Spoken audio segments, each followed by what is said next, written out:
ఇప్పుడు మీకోసం interesting horror story యుఎస్లో జరిగిన బెల్ బిచ్ కేవ్ గురించి చెప్పబోతున్నా.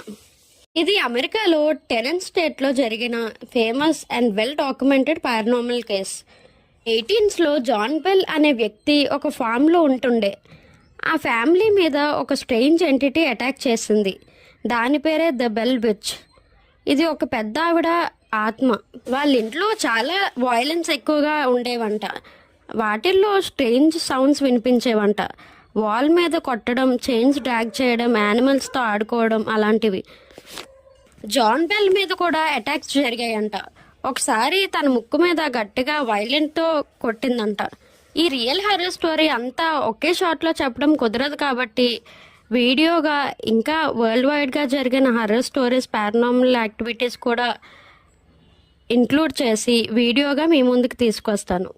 అప్పటి వరకు ఐషువల్ని సబ్స్క్రైబ్ చేసుకొని ఐషువల్ ఫ్రమ్ వైజాగ్ని సబ్స్క్రైబ్ చేసుకొని ఐషువల్కి ఫ్యామిలీ అయిపోండి. Always Aishu's family will be Aishu sir. Thank you. Bye.